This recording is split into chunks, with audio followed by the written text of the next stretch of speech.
ایک دفعہ حضور نے فرمایا انصر اخاک ظالمن او مظلومن، اپنے بھائی کی مدد ضرور کرو چاہے وہ ظالم ہو چاہے مظلوم ہو۔ صحابہ حیران ہوئے، یہ بات کیا کہہ دی حضور نے، بڑی غیر متوقع بات ہے۔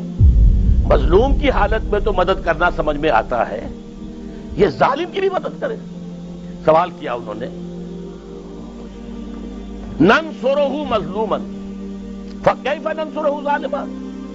حضور یہ تو سمجھ میں آ گیا کہ اگر ہمارا بھائی مظلوم ہے، اس پر ظلم ہو رہا ہے تو ہم اس کی مدد کریں، لیکن یہ کیسے کہ ظالم ہو تب بھی مدد کریں؟ فرمایا ہاں مدد کرو،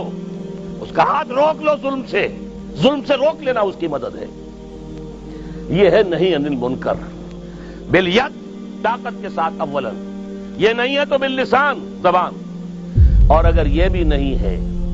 اگر مجھ جیسے کمزور لوگ ہیں، ہمت نہیں ہے، تو فرمایا فَإِلَّمْ يَسْتَطِعْ فَبِقَلْبِهِ، دل میں شدید نفرت ضرور رکھے اسے، وَذَلِكَ أَضْعَفُ الْإِيمَانِ، یہ ایمان کا کمزور ترین درجہ ہے۔ اگر نفرت بھی نہیں ہے،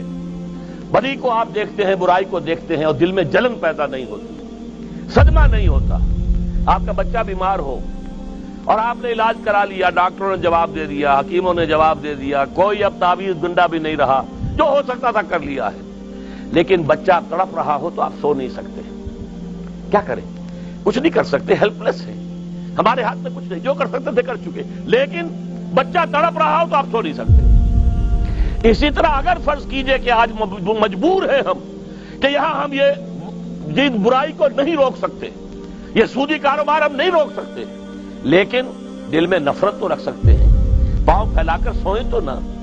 اگر ہم چین سے سوتے ہیں، عیش کرتے ہیں، تو گویا کہ ہم نے ریکنسائل کر لیا ذہناً، ہم نے تسلیم کر لیا ہے اس منکر کو، اس بدی کو، اس طاغوت کو، اس نظام باطل کو ہم نے تسلیم کر لیا ہے،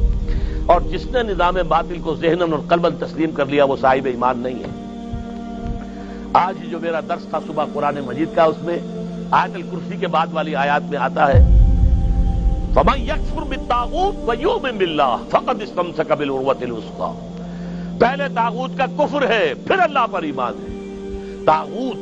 باطل نظام، اللہ تعالیٰ کی بندگی سے نکل بھاگنے والا نظام،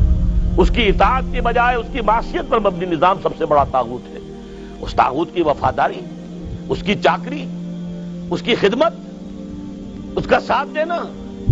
یہاں تک فرمایا حضور نے مَن مَشَىٰ مَعَ فَاسِقٍ لِيُقَوِّيَهُ فَقَدْ أَعَانَ عَلَىٰ هَدْمِ الْإِسْلَامِ، کوئی شخص اگر کسی فاسق اور فاجر آدمی کے ساتھ چلتا ہے اسے تقویت پہنچانے کے لیے، تو اس نے اسلام کی عمارت کو منہدم کرنے میں مدد کی ہے۔